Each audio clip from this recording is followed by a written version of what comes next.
예, 오늘 임마누엘이라 하리라. 마태복음 1장 23절, 이사야 7장 14절인데 마태복음 1장 23절 말씀 같이 읽겠습니다. 마태복음 1장 23절 같이 읽습니다. 보라, 처녀가 아이를 베어 아들을 낳을 것이요 그들이 그의 이름을 임마누엘이라 하셨으니 이것을 번역하면 우리가 함께 계시는 하나님이라는 뜻이니라. 예, 보라, 처녀가 숫하여 한 아들을 낳을 것이요 이 말입니다. 처녀가 아이를 베어 한 아들을 낳을 것이요 그들이 그의 이름을 임마누엘이라 부르리라 하셨으니 이것을 이제 번역하면, 이걸 해석하면 말입니다. 임마누엘을 해석하면 우리 함께 계시는 하나님이라는 뜻이라 이렇게 됩니다. 우리 함께 계시는 하나님이니라. 임마누엘이라 하리라. 임마누엘. 잠깐 기도합시다. 전능하신 주 하나님 감사합니다. 우리 함께 계시는 하나님, 우리 함께 하시기 위해서 이 땅에 육신을 입고 오셔서 진히 자기 위에 종의 형체를 취하시고 사람의 모습이 되셨으며 죄 있는 사람의 모양이 되시고 또 아버지 우리의 동일한 혈과 육을 취하시고 또 하나님께서 참 우리를 위해서 온전한 대속 헌물이 되어 주셔서 감사합니다. 할아버지 죄를 위해서 고난을 받으시고 또 죽으시고 또 저를 위해서 그 혼의 십자가 참 지옥에 내려가셨고 또 저희를 온전히 구원하셨습니다. 할아버지는 저희 죄를 모든 불법을 또 깨끗이 제하해 주시고 용서하시고 사해 주신 걸 감사합니다. 전나진 주 하나님께서 모든 성도들이 이 진리를 잘 깨닫게 하시고 무엇보다 하나님의 말씀 우리 위해서 누구시고 그분이 하신 일이 무엇인지 또 앞으로 행하실 일이 무엇인지를 잘 알고 깨닫게 해주실 간구합니다. 말씀이 효력이 일하게 하시고 또 말씀을 통해서 모든 충만한 기쁨과 평강을 얻게 하시고 힘을 얻게 해주시옵소서. 날마다 저희가 새롭게 되길 원합니다. 전능하신 주 하나님, 저희는 아무것도 아닙니다. 그러나 주님은 모든 걸 예시오니 아버지 저희가 주 안에 거하고 주님께서 우리 안에 거하시는 놀라운 이 신비들을 잘 알고 또 아버지 이것으로 말미암아 저희가 이 땅을 늘 승리자로서 그렇게 살아가도록 해주시옵소서. 믿음의 선한 간증들 좋은 평판을 얻게 해주십시오. 주님께 인정받는 종들이 되도록 해주십시오. 감사드리며 주의 성기도합니다. 아멘. 아멘. 예. 오늘날 세상의 가치 중에 이제 하나가 더불어 사는 세상, 함께하는 세상. 그래서 이름, 우리나라 정당 이름료도 더불어민주당, 그렇겠죠? 왜 그래요? 왜 그래야 할 것 같아요?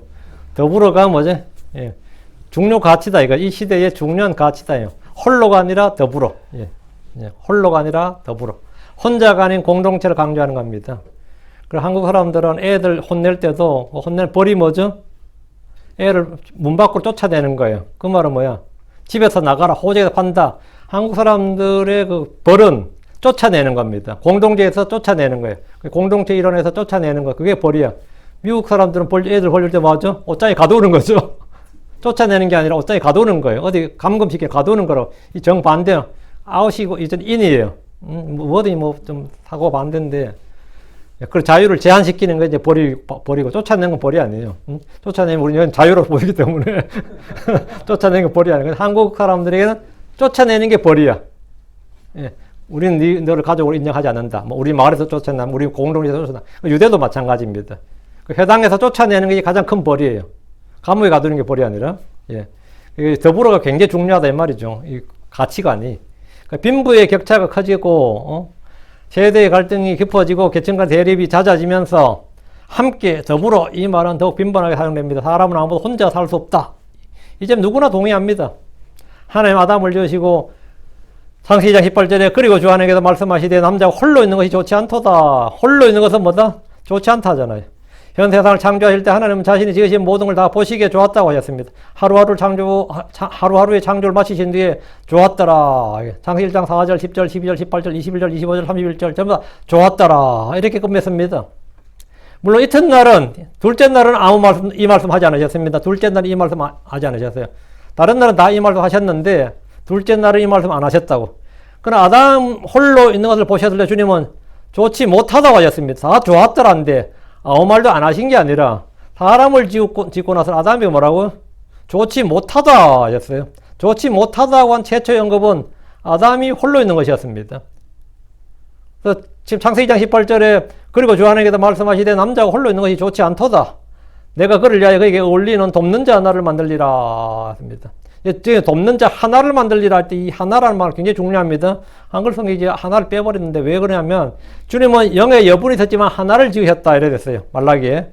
하나를 지으셨다. 그러니까 이 하나란 말은 번역해서 빼면 안 되는 말입니다. 주님께서 하나를 지으셨다. 성경에 따르면 독신은 좋은 것이 아닙니다. 사람은 누구와 함께 있어야 됩니다. 아담은 하나님이 지어주신 배필인 이브 함께 있었을 때 완벽했습니다. 하나님은 마지막 날 아담과 이브에게 복을 주신 후에 이렇게 말씀하셨습니다. 창세기 1장 31절. 그리고 하나님께서 자신이 만든 모든 것을 보셨더니 보라 그것이 매우 좋았더라. 그 저녁과 아침이 6째 날이었더라. 아담 혼자서는 결코 좋을 수가 없습니다. 우리는 혼자서 결코 좋을 수 없습니다. 사람들은 고독과 외로움을 견디지 못합니다. 누군가 평생을 자신과 함께 있어줄 사람을 찾습니다. 에녹이 하나님과 함께 했을 때 하나님 그를 하늘로 들어올리셨습니다. 노아는 하나님과 함께 함으로써 세상을 정죄하고 구원받았습니다. 우리는 하나님과 함께 하지 않는다면 우리는 아무 가치가 없습니다. 아무 소용이 없습니다.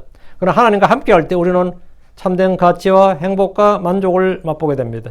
사람들은 배우자나 친구나 친지와 같은 사람들이 함께하는 것이 보통입니다. 그러나 사람과 함께하지 못하는 사람들은 개나 고양이 등 같이 애완용 동물들과라도 함께하고 있어 합니다.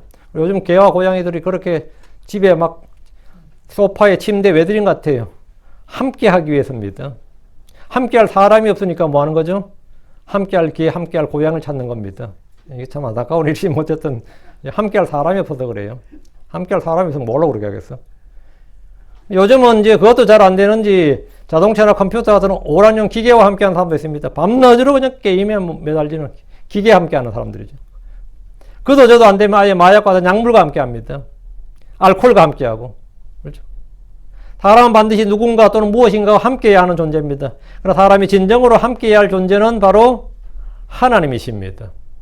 우리와 함께 하시는 하나님, 하나님과 함께해야 돼요. 하나님과. 야곱은 도망자였고 외삼촌의 집에서 종처럼 일했지만 주님은 그런 야곱과 함께 계셨습니다. 요셉은 형들에게 미움을 받고 죽을 위기에서 이집트의 종으로 팔렸지만 주께서는 요셉과 함께 하셨습니다. 이스라엘은 이집트에서 종살을 하면서 압제를 받았지만 주께서는 이스라엘과 함께 계셨습니다. 주께서 가나안 땅에 들어가기 전에 이스라엘에게 이렇게 말씀하셨습니다. 신명기 10장 1절에 내가 나가서 내 원수들과 싸우려 할 때에 말과 병과 또 너보다 많은 백성을 볼지라도 그들을 두려워하지 말라. 이집트 땅에서 너를 데리고 올라오신 주 내 하나님께서 너와 함께 계시느니라. 주께서 너와 함께 계시느니라. 함께 계시느니라. 우리는 홀로가 아니다. 언제나 함께다. 이스라엘은 사방의 원수들로 둘러싸여 있었지만 주 그의 하나님께서 그들과 함께 계셨습니다. 숨어서 타작하는 소심하고 겁이 많았던 기드온에게 주께서 오셨으며 너 강한 용사여 주께서 너와 함께 계시는도다 했습니다. 그때까지 기드온은 주님이 자기 함께 한 줄 몰랐습니다. 근데 너 강한 용사여 주께서 너와 함께 계시는도다 했어요. 다윗은 사울을 피해 도망다녔지만 주께서는 사울을 떠나 다윗과 함께 계셨습니다. 성경은 다윗에 대해서 이렇게 말씀합니다. 사무엘상 18장 14절 다윗이 자기의 모든 길에서 지혜롭게 행동하니라 주께서 그와 함께 계시니라. 주께서 그와 함께 계시니라. 주께서 함께 하시면 복을 받고 형통하게 됩니다. 하나님은 죄인들과 함께 하시기 위해서 우리와 함께 하시기 위해서 이 땅에 육신이 되어 사람이 되어 오셨습니다. 하나님께서 우리와 함께 하시기 위해서 자기 위에 종의 형체를 취하시고 사람들의 모습이 되셨습니다. 말씀이신 하나님께서 자기 위에 천사들의 본성을 취하지 않으시고 아브라함의 씨를 취하셨습니다. 이것이 바로 진정한 성육신의 본질입니다. 그리고 성육신은 뭐다? 목적입니다. 요즘 성탄절 알죠? 성탄의 목적이 뭐예요? 성탄이라는 것은 거룩한 탄생이라는 것이죠. 거룩한 태어나심. 그러니까 누구의 태어나심? 예수 그리스도의 태어나심. 하나이신 분이 사람으로 태어났다고요. 하나님이 사람에게서 사람을 낳았어요. 하나님이 여자에게서 처녀에게서 한 사람을 낳으셨다고. 하나님께서 여자에게서 한 사람을 만드셨다, 창조하셨다가 아니고 하나님께서 한 사람에게서 사람을 낳으셨다. 그렇게 태어나신 한 사람이 누구다? 주요 그리스도신 예수님이라고. 하나님께서 우리와 함께 하시기 위해서 육신을 입고 오셨다는 이것이 복음입니다. 성경은 이것을 임마누엘이라고 합니다. 함께 하시기 위해서 오신 하나님. 우리와 함께 하시기 위해서 오신 이 땅에 사람으로 오신 사람으로 태어나신 하나님. 이걸 임마누엘 할 때 엘이 뭐죠? 하나님이에요. 엘이 하나님입니다. 성경에서 엘 할 때 엘은 다 하나님이에요. 성경 전체에 이 말이 3번 나옵니다. 이사야 7장 14절에 그로 주께서 친히 한 표적을 내게 주시라. 보라 처녀가 수태하여 한 아들을 낳을 것이요 그의 이름을 임마누엘이라 부르리라. 그의 이름을 임마누엘이라 부른다고요. 그의 이름을. 하나님은 창세기 3장 15절에서 처녀를 통해 한 아이가 태어날 것을 말씀하셨고 여자의 씨라고 말씀하셨습니다. 여자의 씨, 남자의 씨가 아니고 여자의 씨. 여자에게서 태어난다고. 성경은 다 아브라함이 이삭을 낳고 이삭이 야곱을 낳고 이러잖아요. 남자가 남자를 낳는 거 나오지. 그렇죠? 근데 여자가 낳는다 이란 뭐죠? 그건 처녀 수태를 말하는 겁니다. 동정녀 탄생을 말하는 겁니다. 마귀는 여자를 속여서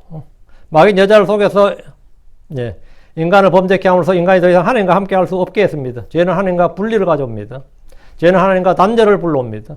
아담이 범죄했을 때 그들은 하나님의 음성을 듣고 두려워서 숨었습니다. 하나님과 함께 할 수 없었기 때문입니다. 그들은 더 이상 하나님과 함께 할 수가 없었습니다. 그들은 범죄로 인해서 아담과 이브 서로 간에도 함께 할 수가 없었습니다. 죄는 인간 사이의 관계성도 파괴하고 단절합니다. 이제 인간 편에서, 사람 편에서 하나님과 함께 할 수 있는 방법은 없습니다. 하나님께서 사람과 함께 하려면 첫째, 마귀를 제거해야 됩니다. 죄를 야기한 마귀를 멸하고 마귀 일들을 멸해야 됩니다. 그래서 주님은 곧바로 아담과 이브가 아닌 마귀를 향해 이렇게 선포하셨습니다. 창세기 3장 14, 15절. 주 하나님께서 뱀에게 이르시되 내가 이 일을 행하였으니 내가 모든 가축과 들의 모든 짐승보다 더욱 저주를 받아 배로 다니고 평생토록 흙을 먹을지니라. 내가 너와 여자 사이에 또 내 씨와 여자의 씨 사이에 적대감을 두리니 여자의 씨는 내 머리를 상하게 할 것이요 너는 그의 발꿈치를 상하게 할 것이니라. 여자의 씨 이게 나오죠. 여자의 씨는 내 머리를 상하게 할 것이요 마귀의 머리를 상하게 한다. 머리를 상하게 한다. 머리를 상하게 한다. 성경에도 이 마귀를 예표하는 인물들이 머리가 깨진 애들이 많이 나옵니다. 머리를 상하게 한다는 거예요. 머리를 상하게 한다. 14절은 당시 뱀에게 즉각적으로 집행된 명령이며 15절은 약 4,000년 후에 이 땅에 하나님 육신을 입고 오심으로써 성취된 말씀입니다. 하나님 마귀를 멸하시고 마귀의 일들을 멸하시고 마귀에 사로잡힌 자들을 풀어주려고 오셨습니다. 하나님은 사람들과 함께 하시기 위해서 동정녀를 통한 탄생과 마귀와의 전쟁을 선포하셨습니다. 여자의 씨는 내 머리를 상하게 할 것이요. 이 말씀은 예수를 속아 마귀를 멸하고 마귀의 일들을 멸한다는 사실을 말해줍니다. 그리고 때가 되어 문자 그대로 마귀의 머리를 부수실 것입니다. 로마 16장 20절 평강의 하나님께서 속히 사탄을 너희 발밑에서 상하게 하시리라. 우리 주 예수 그리스도의 은혜가 너희와 함께 있을지어다. 그래서 평강의 하나님께서 속히 사탄을 너희 발밑에서 상하게 하신다. 주님의 탄생 소식은 인류에게 큰 기쁨의 좋은 소식이지만 마귀에게는 사형집행관의 발걸음 소리와 같은 것입니다. 오늘 소위 지성적인 그리스도인들은 마귀의 존재를 믿지 않습니다. 마귀가 실제로 인격적으로 존재하는 이 실제 에일리언처럼 아니면 실제 존재하는 인격체냐 아니면 어떤 영향력이냐 여기에 대해서 의견이 분분해요. 그 마귀의 존재를 믿지 않는 거죠. 반대로 무속적인 그리스도인들은 마귀를 지나치게 의식하며 두려워합니다. 마귀의 존재를 확실히 믿죠. 무당들은 마귀의 존재를 확실히 믿어요. 신들이라고. 인격적인 존재를 확실히 믿습니다. 그리고 공경하고 섬깁니다. 순종하고. 우리는 성경이 말한 대로 마귀를 이기시고 마귀의 일들을 멸하신 예수를 믿음으로 마귀를 대적해야 됩니다. 우리는 마귀가 없다고 생각해서도 안 되고 마귀를 두렵다고 생각해서도 안 됩니다. 주님이 오셔서 마귀를 이기셨으며 마귀를 완전히 멸하실 것이기 때문입니다. 하나님께서 사람과 함께 하려면 둘째, 우리 속에 있는 죄가 제거되어야 됩니다. 마음속에 두려움도 제거되어야 됩니다. 우리는 스스로 우리 안에 있는 죄나 두려움을 제거할 수 없습니다. 내가 주님이 아담처럼 이렇게 두렵다면 하나님과 함께 할 수가 없죠. 공포의 대상인데 어떻게? 이 두려움이 우리 속에 주님에 대한 두려움이 제거되어야 된다고요. 주님에 대한 두려움이. 이 일은 하나님만이 하실 수 있습니다. 여러분이 학대받는 아이들, 학대받는 개, 고양이들 어때요? 사람에 대한 두려움이 있죠. 사람에 대한 두려움을 제거하는데 상당히 오래 걸려요. 그러니까 내가 너를 해하는 게 아니라 너에게 먹이를 주고 너를 돌본다. 이렇게 그걸 가르쳐주고 심어주고 확신하게 되면 그때부터 까분다고. 그때부터 까불어. 이제 이 마음이 놓이면. 근데 이 죄인들이 기본적으로 하나님에 대한 공포가 마음속에 엄청난 공포가 내재되어 있습니다. 하나님을 두려운 거죠. 예, 심판자니까. 근데 이 마음속에 이 두려움의 위주를 섬기는 것, 이 두려움, 죄에 대한 심판자로서 그 주님이 거기에 대한 두려움이 제거되어야 된다고요. 사람들 스스로 자신의 죄들을 제거하기 위해서 고행도 하고, 금욕도 하고, 수행도 하고, 선행도 하고, 자선도 하고, 각종 선행, 가까이 종교적 활동을 합니다. 심지어 어떤 사람 스스로 자해를 하기도 해요. 그거 한다고 해결되나? 그러나 사람 무슨 방법으로든 어떤 행위로든 죄를 제거할 수가 없습니다. 성경 분명히 말합니다. 히브리서 9장 22절에 율법에 따라 거의 모든 것이 피로서 깨끗하게 되나니 피 흘림이 없은즉 사면이 없느니라. 피 흘림이 없으면 사면이 없다. 레위기 17장 11절 율법에 따라 레위기 10장 11절 이는 육체의 생명이 피에 있기 때문이니라. 내가 이 피를 너에게 주어 제단 위에 뿌려 너희 혼을 속죄하게 하나니 이는 피가 혼을 위에 속죄하기 때문이라. 이랬어요. 예수의 피만이 죄를 제거할 수 있습니다. 예수의 피만이 우리의 죄를 씻을 수 있고 제거할 수 있고 우리를 깨끗하게 할 수 있다고. 하나님 자신의 몸으로 친히 죄를 제거하심으로 우리와 함께 하시기 위해서 자신의 피를 흘리셨고 그 목적으로 이 땅에 육신을 꼬셨습니다. 잘못된 종교는 피의 속죄를 부정함으로써 하나님과 함께하는 길을 스스로 막아버렸습니다. 어떤 사람들은 침례를 통해 죄가 제거되는 줄로 압니다. 그러나 침례는 죄를 제거하지 못합니다. 어떤 사람들은 교회만 오랫동안 다니면 부지런히 헌금하고 부지런히 모임에 참석하면 구원받는 줄 압니다. 그러나 교회 생활이 죄를 제거해 주는 것이 아닙니다. 어떤 사람들은 율법 행위로 구원받으려고 합니다. 그러나 그런 것들은 죄들을 제거하지 못합니다. 히브리 10장 4절에 황소와 염소의 피로는 죄들을 제거하는 것이 불가능하니라 합니다. 히브리 10장 11절로 제사장마다 날마다 서서 성경에 자주 같은 희생물을 드리되 이것들은 결코 죄들을 제거하지 못하느니라. 이것들은 결코 죄들을 제거하지 못한다고요. 그러면 어떻게 우리의 죄가 사해지고 죄들이 완전히 제거되는 겁니까? 예수로의 핏뿌림이 있어야 됩니다. 예수로의 피의 속죄를 믿어야 됩니다. 주님이 이 땅에 오신 것은 바로 자신의 피를 흘림으로써 죄들을 제거하기 위하며 자신의 몸을 희생물로 드려 죄를 제거하는 데 있었습니다. 성경 말하기를 요한일서 3장 5절 그분께서 우리의 죄들을 제거하시려고 나타나신 것을 너희가 안 하니 그분 안에는 죄가 없느니라. 제거하려고 나타났다잖아요. 그분께서 우리의 죄들을 제거하시려고 나타나셨다고. 어떻게 나타나신 거죠? 사람에게서 태어나신 거예요. 여자에게서 태어나셨다고. 하나님께서 영이시고 말씀이신 하나님께서 이 땅에 오시기 위해서 사람에서 태어나셨어요. 우리의 죄들을 제거하시려고 주님이 육신을 입고 오신 것은 우리의 죄들을 제거하심으로써 우리와 함께 하시기 위함입니다. 그래서 우리와 주님과 뭐가 있다? 두려움과 공포가 아니라 사귐 있게 한다고. 친교 사귐 있게 한다고요. 그래서 주님은 제자들에게 마지막 만찬하시면서 피에 대해 소개해서 분명히 가르치셨습니다. 마태복음 26장 28절에 그 까닭은 이것이 죄들의 사함을 얻게 하려고 많은 사람을 위하여 흘리는 피 곧 새 구속 언약의 피이기 때문이다. 내 피가 무슨 피다? 구속 언약의 피다. 새 구속 언약의 피다 이거예요. 주님은 죽음을 통해 자신의 죽음을 통해 자신의 피를 통해 새 언약을 맺으셨는데 죄들을 제거하는 언약입니다. 죄들을 제거하는 언약이다. 죄들을 제거하는 언약. 히브리 9장 로마 11장 27절 이는 내가 그들의 죄들을 제거할 때 그들 향한 내 언약이 이것이기 때문이라 함과 같으니라. 히브리서 9장 26절에 그랬더라면 그분께서 반드시 세상의 창건이로 자주 고난을 당하셨어야 할 것이라. 그러나 이제 세상 끝에 그분께서 단 한 번 나타났어. 자신을 희생물로 들여 죄를 뭐 하셨다? 자신을 희생물로 들여 죄를 제거하셨느니라. 여러분이 중간에 이 단어들이 탁탁 생각이 나야 됩니다. 단 한 번 나타난 자신의 희생물로 들여 죄를 하는데 아무 생각이 안 나. 그건 여러분 심각한 겁니다. 특히 이 교회 다니는 사람이 죄를 하는데 가만히 있어. 그럼 진짜 황당하지. 그냥 자동으로 그냥 제가 하셨느니라. 이렇게 딱, 제가 중간에 단어를 블랭크를 따가면 여러분 그냥 딱 나와야 돼요. 그러나 이제 이 세상 끝에 그분께서 단 한 번 모아서 나타났어. 자신을 희생물로 드려 죄를 제거하셨느니라. 딱 나와야 됩니다. 죄를 제거하셨느니라. 제거하셨다잖아요. 제거하실 것이다가 아니라 제거하셨느니라. 이건 팩트예요. 역사적 사건이고 역사적 사실이라고. 그러니까 나의 감정과 상관없어요. 나의 의지, 의사와 아무 상관없습니다. 이건 사실입니다. 알고 믿으면 됩니다. 죄와 죄들이 제거되면 하나님은 우리와 함께 하실 수 있게 됩니다. 이것이 바로 임마누엘입니다. 다음으로 우리 속에 있는 주님 우리 함께 하시려면 주님께는 아무 문제 없어요. 우리 속에 뭐가 문제가 좀 제거되어야 되는 게 있었다고. 죄가 제거되어야 되고 다음 뭐가 제거된다? 우리 속에 있는 두려움이 제거되어야 됩니다. 아담이 범죄한 후에 가졌던 하나님에 대한 두려움, 죄로 인한 두려움이 사라져야 됩니다. 사람들이 원초적 두려움을 제거하기 위해서 종교를 만들고 명상을 하고 마음속에 죄책감을 몰아내려고 가진 애를 다 썼습니다. 이 마음속에 저 깊은 곳에 이 원초적 두려움이 있어요. 평소엔 잘 드러나지 않는데 그 원초적 두려움이 있다고. 잊어보려고 하고 무시하기도 합니다. 그러나 결정적인 순간이 되면 이 두려움이 불쑥 솟아납니다. 사망에 대한 두려움이 있고. 평소에는 우리 사망에 대한 두려움을 안 갖고 있죠. 평소에는 사망에 대한 두려움을 안 갖고 있는데 어느 날 한순간 내가 죽을 수 있다는 그런 경험을 한번 딱 어떤 사건 사고를 딱 겪으면 어떻게 되죠? 그때 그 두려움이 한번 나를 확 휘잡고 가는데 내가 굉장히 사망에 대한 두려움이 많구나 하는 걸 알게 돼요. 평소에 교회 하세요.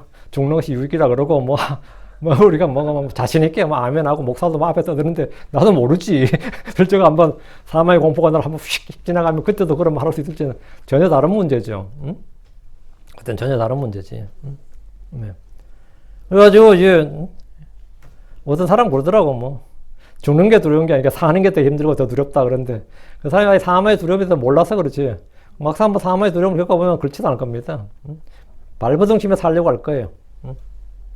근데 이게 우리 스스로 결코 이 두려움을 해결할 수가 없다는 거죠.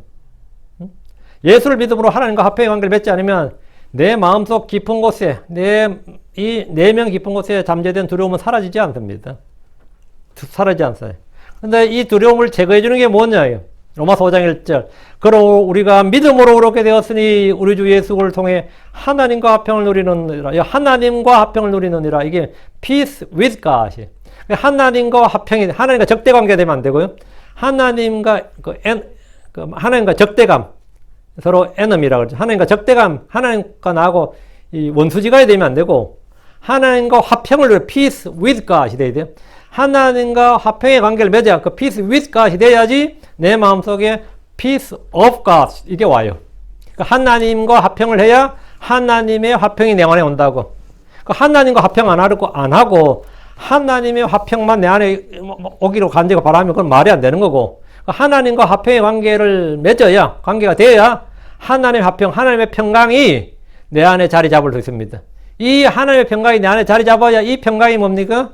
이 세상의 모든 두려움을, 뭐 사람에 대한 두려움이든 죽음에 대한 두려움이든 뭐 실패에 대한 두려움이든 모든 두려움이든 다 이길 수가 있는 겁니다. 그 이길 수가 있는 거예요. 그 내 안에 주의 평강이 있어야 돼. 그 주의 평강이 없으면 뭐 무엇인지 그냥 굉장히 약해요. 평소에는 약하지 않은데 그냥 어떤 사건이 하나 터져보면 알아요. 굉장히 약하다는 거를. 자, 하나님과 화평, peace with God이 먼저예요. 다음 peace of God 다음이고요. 자, 골로새 3장 15절.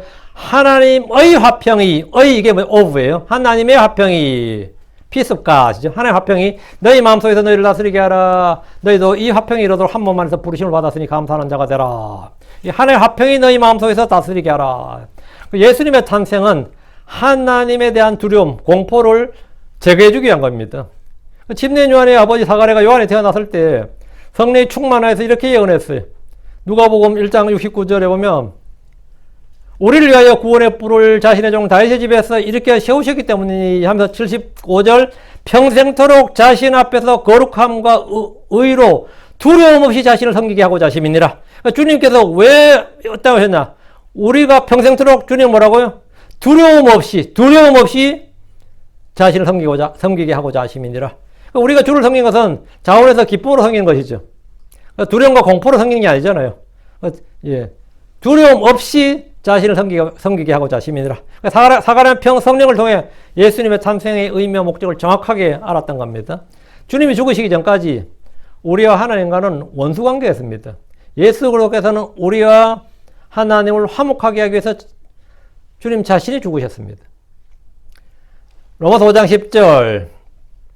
이는 우리가 원수였을 때에, 누구와 원수였다는 거예요? 하나님과 원수였을 때 말이에요.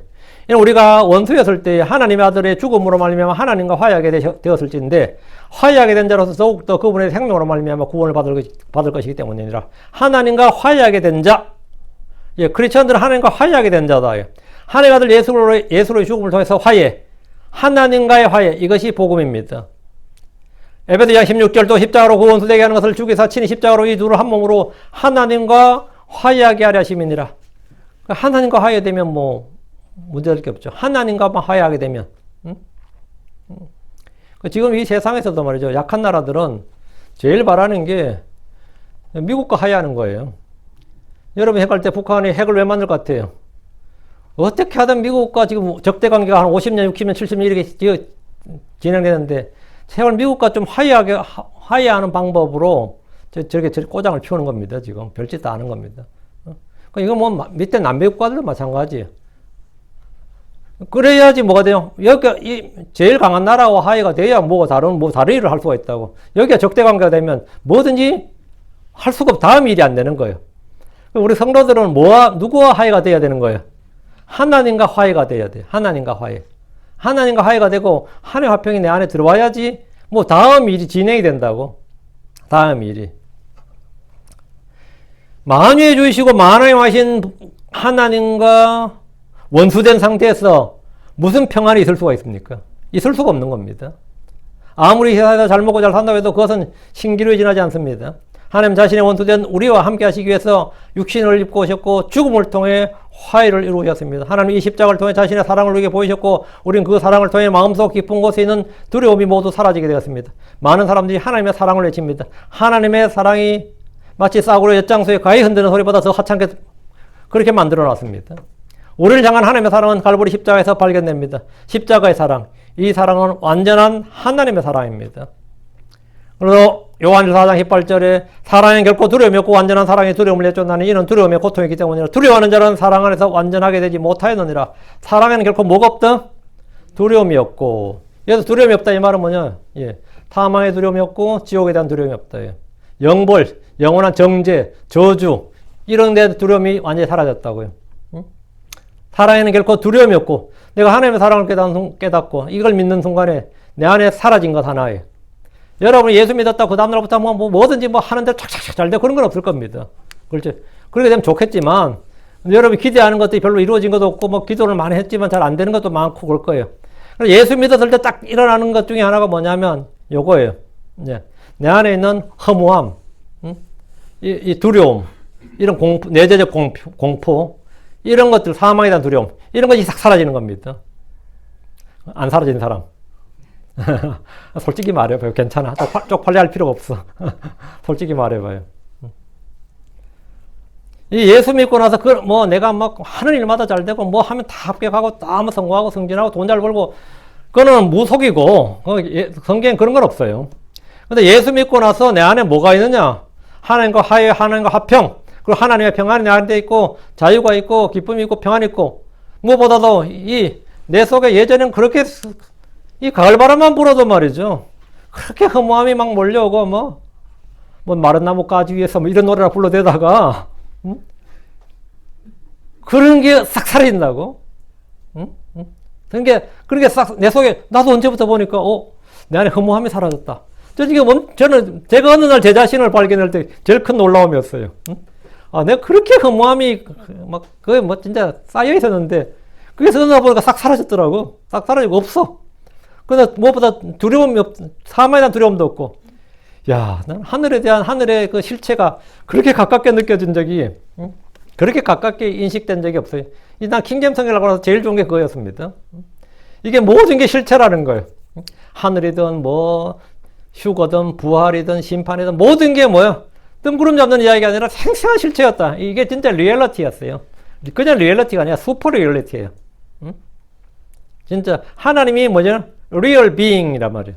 그럼 하나님 만드신 모든 것들이 전부 다 우리 눈에 안 보이고 안 잡혀도 이거 정말 리얼리티야. 전체 그대로 비잉이야. 모든 게 다 그대로 존재라고. 그거 예수 믿고 나서 이거보다 더 좋은 게 없었어요. 이거 예수 믿고 나서 성경 특히 알고 나서 이 성경에 기록된 한 단어 이 모든 말씀들이 이게 전부 다 실체라는 거. 이게 이 말로 표현이 안 되네 이게. 그 하나님 사랑도 마찬가지예요. 하나님 사랑. 사랑에는 결코 두려움이 없고 완전한 사랑이 두려움을 내쫓나니 여기서 말한 두려움을 내쫓는다 이 말은 뭐냐면 이런 걸 말하는 겁니다. 사망에 대한 두려움, 지옥에 대한 형벌, 내 정죄, 나의 이런 저주 이런 것에 대한 두려움을 완전히 내쫓는다고. 사랑은 완전하게 하는 띠고 허다한 죄를 덮습니다. 사랑이 뭡니까? 완전한 사랑은 어디서 발견할 수 있습니까?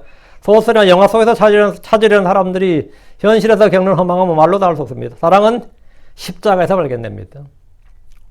사랑은 십자가에서 발견돼요. 사랑이 어디 있는지 가르쳐 드리겠습니다. 사랑이 어디 있는지 가르쳐 드릴게요. 요한일서 4장 10절. 여기서 발견 안 하고 다른 데서 찾은 건 전부 다 여러분 잘못 찾은 겁니다. 그거는 가짜예요. 사랑이 있는 곳이 어딘지도 모르면서 나는 하나님의 사랑을 깨달았어요, 느꼈어요. 그런 건 전부 다 가짜입니다. 요한일서 4장 10절. 사랑은 여기 있으니, 사랑은 여기 있다잖아요. 곧 우리가 하나님을 사랑한 것이 아니라 오직 하나님께서 우리를 사랑하사 자신의 아들을 보내시고 우리의 죄들로 인한 화해물로 삼으신 것이니라. 사랑은 어디 있다고요? 하나님께서 우리를 사랑하사 자신의 아들을 보내시고 우리의 죄들로 인한 화해물로 삼으신 것. 여기 있다고. 이로 인해서 에덴에서 아담이 범죄함으로 하나님을 두려워서 숨었던 문제가 해결되었고 이제 다시 하나님을 두려워하지 않고 우리 하나님 앞에 피하지 않고 하나님과 함께 할 수 있게 되었습니다.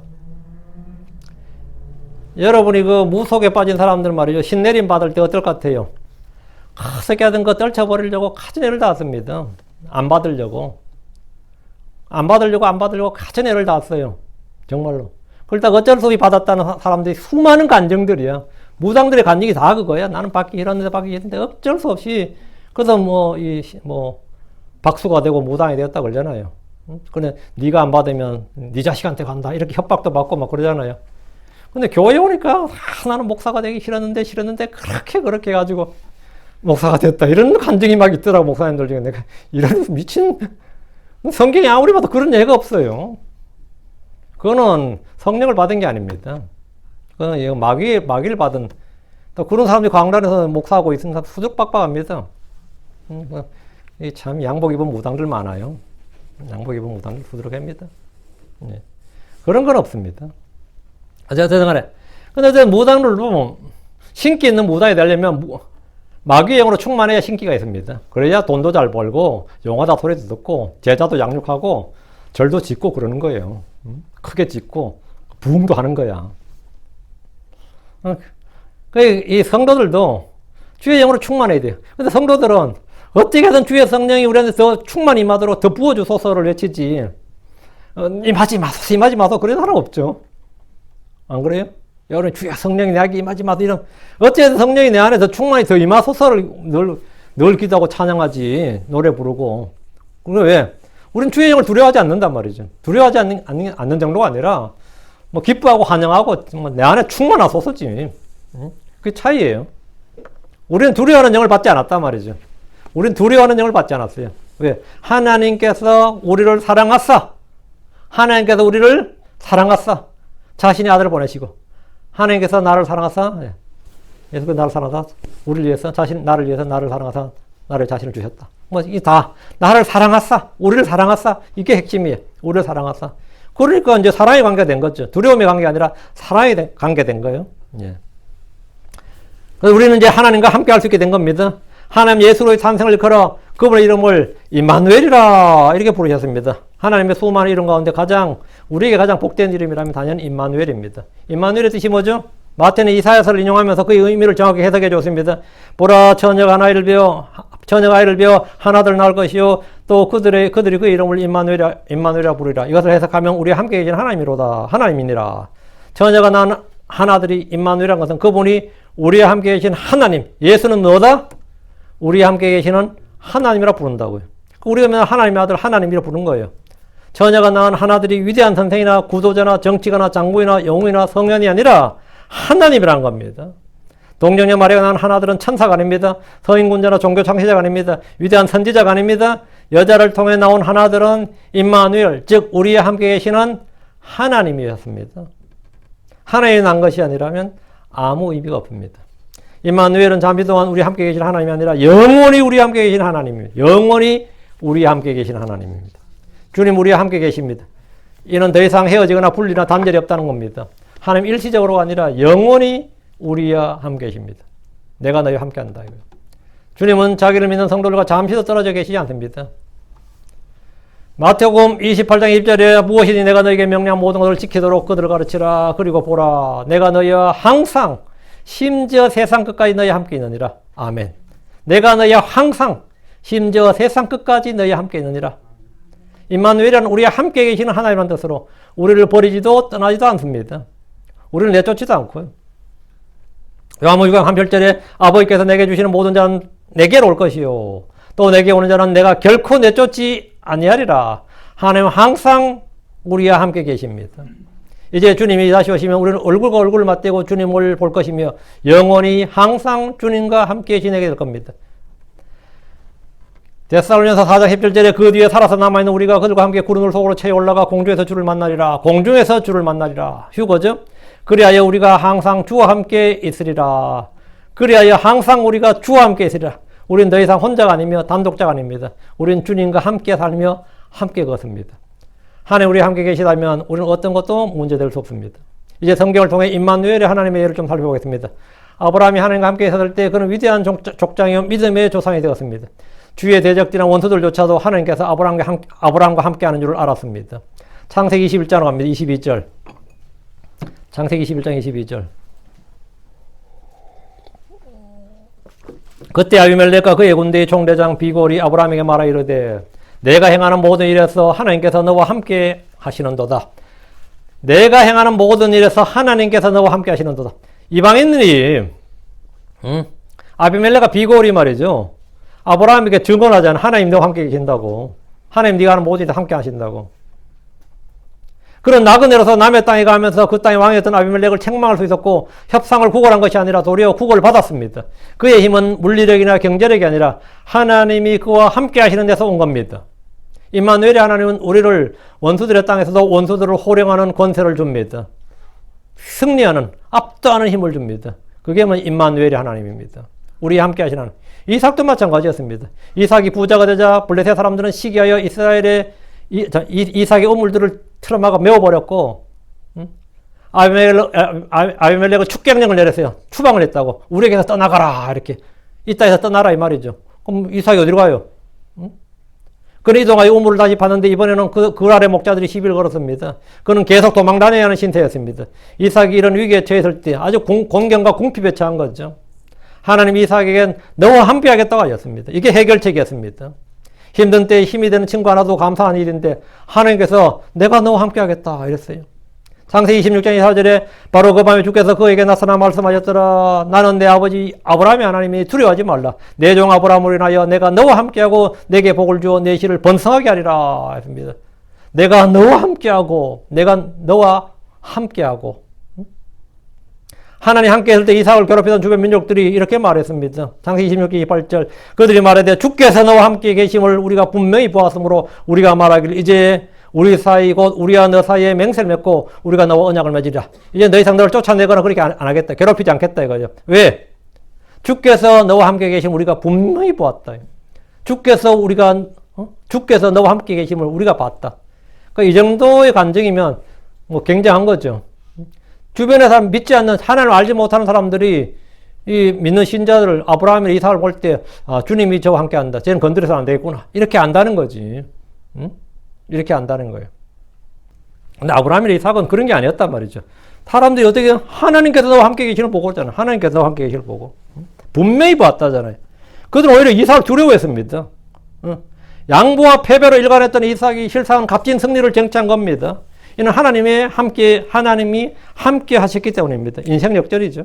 쫓겨다니던 신시에서 갑자기 반대로 그들이 협상을 구걸하잖아요. 이것은 주님의 함께 하심, 즉 임마누엘의 하나님에서 인해 가능한 겁니다. 임마누엘의 하나님은 패배자의 인생을 역전시켜 줍니다. 하나님은 야곱이 몫을 건지러 집을 떠나 먼 타향으로 도망갈 때 야곱과 함께 하셨습니다.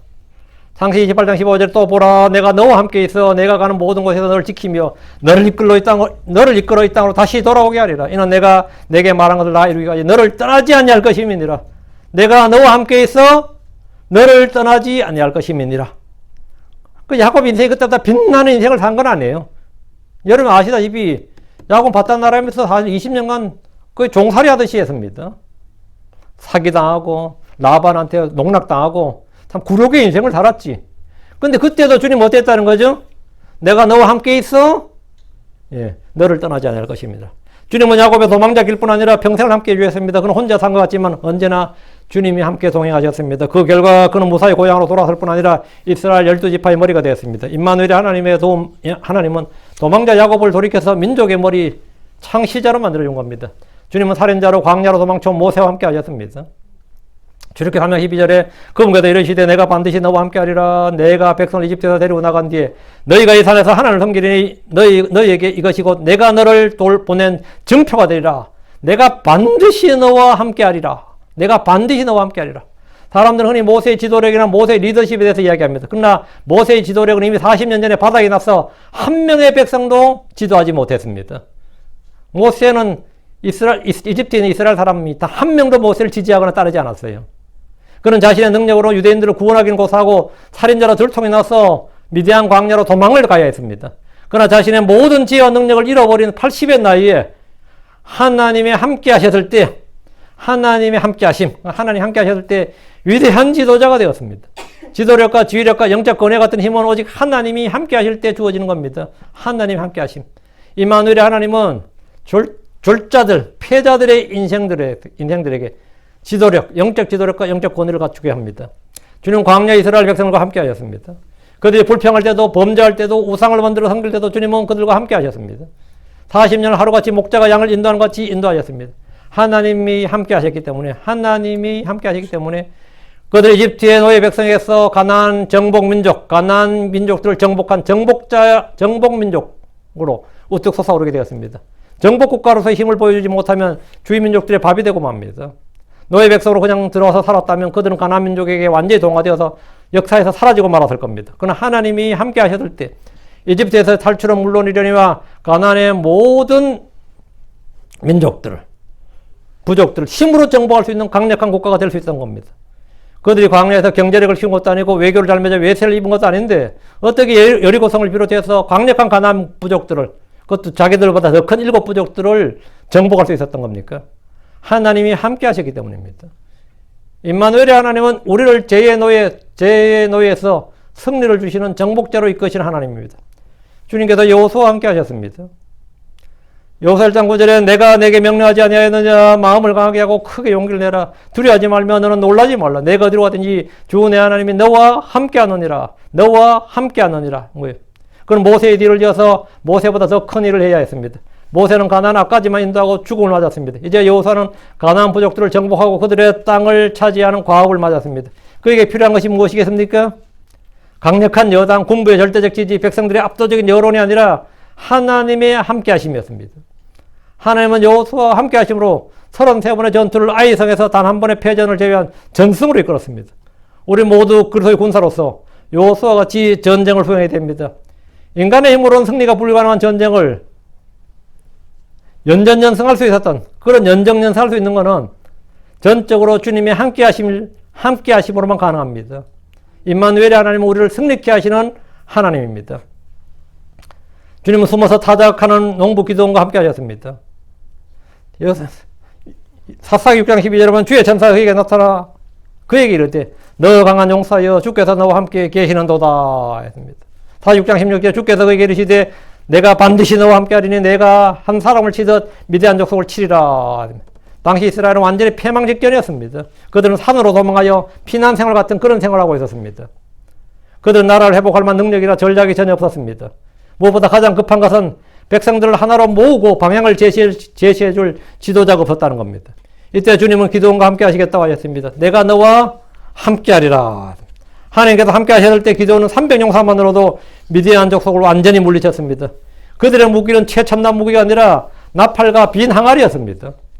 임마누엘의 하나님은 우리의 연약함을 들어서 강한 자들을 부끄럽게 하고 무너뜨리시는 분이십니다. 이게 임마누엘입니다. 주님은 다윗과 함께 하셨습니다. 다윗은 목동 시절부터 주님과 동행했습니다. 그는 무엇보다 주의 말씀을 묵상함으로 주와 동행하는 법을 깊이 터득 했습니다. 시편 73편 3절에 그럼에도 불구하고 내가 항상 주와 함께 있으니 주께서 내 오른손을 붙드셨나이다. 시편 119편 98절에 주의 명령들이 항상 나와 함께하므로 주께서 그것들을 통해 나를 내 원수들보다 지혜롭게 하셨나이다. 우리는 다윗의 모델을 따라서 주님과 함께하는 성도가 되어야 됩니다. 임마누엘의 하나님은 바로 우리가 하나님의 명령들을 함께할 때 항상 함께 하시는 겁니다. 주님은 솔로몬에게 함께 하실 걸 약속하셨습니다. 이 가장 좋은 약속이에요. 열왕기상 11장 38절 내가 내게 명령하는 모든 것에 귀를 기울이고 내 길들로 걸으며 내 눈앞에서 올바른 일을 행하여 내 종 다윗이 행한 같이 내 법궤와 내 명령들을 지키면 내가 너와 함께 있어 내가 다윗을 위하여 행한 같이 너를 위하여 견고한 집을 세우고 이스라엘을 내게 주리라. 주님은 언제 우리와 함께 하시는가? 주님 4가지를 제시하셨습니다. 내가 명령한 모든 것에 귀를 기울이고, 둘째, 내 길로 걸으며, 셋째, 내 눈앞에서 올바른 일을 행하며, 넷째, 다윗이 행한 것 같이, 다윗이 모델입니다. 내 법과 내 명령을 지키면 주님 우리와 함께 계신다. 함께 하신다. 오늘 우리에게 말하자면 복음의 진리를 따라하지 않으며 길 대신 주님을 따라가며 믿음을 따라 행하고 우리 주 예수로도 같이 성령을 따라 걸으면 주님의 함께 하심을 언제나 체험할 수 있다는 겁니다. 하나님이 다니엘의 세 친구와 함께 했을 때 용광로의 뜨거운 물도 그들의 머리카락 한도를 채우지 못했습니다. 다니엘 3장 24, 25절에 그때 느부갓네살 왕이 깜짝 놀라 급히 일어나 자기의 좋은 자들에게 말하 이르되 우리가 세 사람을 결박하여 불 가운데로 던지지 아니하였느냐 하니 그들이 왕에게 대답하여 이르되 오 왕이 옳소이다 하며 그가 응답하여 이르되 보라 내가 보니 결박이 풀린 네 사람이 불안 가운데서 걷고 있는데 그들이 아무 해도 입지 아니하였고 그 넷째 형체는 하나님의 아들과 같도다. 그 넷째 형체는 하나님의 아들과 같도다. 불 속에 하나님의 아들이 함께 계셨다고. 예수와 함께 계셨단 말이죠. 이런 주님이 그들과 함께 계셨다는 겁니다.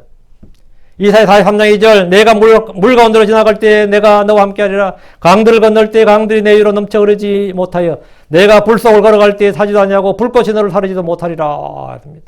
내가 너와 함께하리라. 내가 너와 함께하리라. 하나님 다니엘과 함께 했을 때 사자굴에 있던 사자들이 입어 막혔습니다. 하나님 어려운 환경과 불같은 시련을 없애주시는 분이 아니라 그것을 그대로 맞게 하시고 그 가운데서 우리와 함께 하셔서 그것을 이기게 하시는 겁니다. 그러니까 하나님 우리의 고난을 없애주시는 분이 아니라 고난을 막게 하시고 고난을 감당하게 하시는 분입니다. 고난을 이기게 하시는 분이에요. 그리고 고난을 기뻐하게 하시는 분. 그게 뭐냐? 임마누엘 하나님입니다. 보통의 성도들은, 대부분 성도들은 고난이 딱 닥치면 일단 하나님께 뭐합니까? 없애달라고 하면 안 열리기도 해요. 없애달라고. 이 고난을 없게 해달라고. 이 시험을 없애달라고. 근데 하나님은 너희를 고난 받도록 정해놨는데 없애주는 건 없다요. 고난은 고난의 목적이 있고 고난을 해야 될 일이 있기 때문에 없애주지 않습니다. 없애주지 않아요. 그러면 뭐 해주시느냐? 우리와 함께 하셔서 고난을 이기도록 하시는 겁니다. 그래서 고난을 통해서 열매를 맺게 하시고 성장하게 하시고 단련하시고 하여튼 고난을 통해서 이루시고자 하시는 일을 주님이 다 이루시는 거예요. 임마누엘의 하나님, 우리의 불꽃 같은 믿음의 시련을 함께 감당하시는 하나님입니다. 예레미야나 이사야나 에스겔 등 성경적 예를 들자면 끝이 없을 겁니다. 그렇다면 하나님 우리와 어떻게 함께 하십니까? 우리와 함께 하시기 위해서 육신을 꼬시는 하나님. 임마누엘 하나님은 어디서 체험합니까? 우리 목자들이 찾아갔던 말구육간이나 동방의 현자들이 찾아갔던 어떤 집으로 찾아가서 주님과 함께 할 수 없습니다. 우리는 제자들 같이 함께 먹고 마시며 갈릴리 해변을 활보하면서 성읍들을 돌아다니시는 주님과 함께 할 수는 없습니다. 그러나 주님은 우리와 함께 하시는 방법을 말씀해 주셨습니다. 요한복음 15장 4절이에요. 이거는 뭐 제자들이 갈릴리의 제자들이 주님과 함께 밥 먹었던 것보다 훨씬 더 임마누엘이에요. 우리 함께 하시는. 요한복음 15장 4절. 내 안에 거하라. 그리하면 나도 너희 안에 거하리라. 가지가 포도나무 안에 거하지 않으면 스스로 열매를 맺을 수 없는 같이 너희도 내 안에 거하지 않으면 너희는 더 이상 열매를 맺을 수 없느니라. 내 안에 거하라. 그리하면 나도 너희 안에 거하리라. 예. Abide in me and I abide in you. Abide in me, I in you. 너희가 내 안에 거하라. 그리하면 나도 너희 안에 거하리라. 주님 우리 속에 계시며 영원토록 우리와 함께 하십니다. 우리와 함께 하십니다. 우리는 그래서 함께 죽었고 함께 못 졌고 함께 일으킴을 받았고 함께 하늘에 앉혔습니다. 주님은 지금도 우리 속에 계십니다. 우리 안에 계신 그리스도, 너희 안에 계신 성령, 우리 함께 하신 하나님. 주님은 우리를 뭐한다? 버리지 아니하시고 떠나지도 않습니다. 내가 아플 때라도 내가 어떻게 하자. 그런 일은 없습니다. 주님이 날 떠나는 일은 없습니다. 그런 일은 없어요. 주님은 언제나 세상 심지어 세상이 끝날 때까지라도 너희와 함께 하리라. 함께 하리라. 여러분, 지금 여러분 속에 주님이 계신다요. 주님이 계십니다. 그래서 우리에게는 주님이 계신다. 이 한 가지만 딱 기억하고 계시면 여러분이 문제될 게 없죠. 자, 다 같이 히브리 13장 5절. 히브리 13장 5절. 히브리 13장 5절. 너희 행실을 탐욕이 없게 하고 너희가 가진 것들로 만족하라. 그분께서 이러시되, 꼭 같이 읽읍시다. 내가 결코 너를 떠나지 아니하고 너를 버리지 아니하리라 하셨느니라. 내가 결코 너를 떠나지 아니하고 너를 버리지 아니하리라. 딱 외워놔요. 응? 내가 결코 너를 떠나지 아니하고 너를 버리지 아니하리라. 그렇죠? 응? 우리가 쓸모없어졌다고 해서 버리고 그런 것도 없다 이거예요. 이게 엄청난 거죠. 사람 쓸모없으면 버림받죠. 응? 쓸모없으면 버림받지. 하나님께서는 그런 거 없다 이거죠. 왜? 하나님께서 잡혀 우리에게 뭘 기대한 게 아닙니다. 하나님께서 우리를 통해서 일하시는 거니까 쓸모없고 그런 게 있을 수가 없는 거죠. 자, 이따해서 우리가 기도도 얼마나 살겠어요. 그죠? 근데 이제 우리가 육체 남은 때를 주님과 함께 사는 법을 잘 터득해서, 잘 배워서, 주님의 기쁨을 위해서, 주님의 영광을 위해서 또 그렇게 살 수 있길 바랍니다. 그래서 믿음의 좋은 평판을 받고 주님 앞에 섰을 때 또 여러분이 유업의 상속, 영광의 상급을 많이 받을 수 있도록 그렇게 합시다. 자, 오늘은 임마누엘이라 했는데 예수님은 우리가 함께 계신 하나님이다. 우리가 없으면 예수님도 함께 계실 수 없잖아요. 함께 계시는 하나님, 우리와 함께 하시는 하나님, 우리가 연합된 이 진리, 내가 너희 안에, 너희가 내 안에 있습니다. 기도합시다.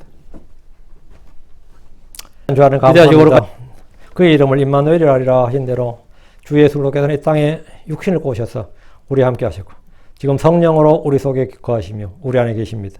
주님께서 우리를 떠나지 않으시고 우리를 버리지 않으신다는 신실한 약속의 말씀을 믿습니다. 성경은 피할 수 없습니다. 성경은 떨어지거나 또 아버지 성경은 또 헛되이 어떻게 되는 일이 없습니다.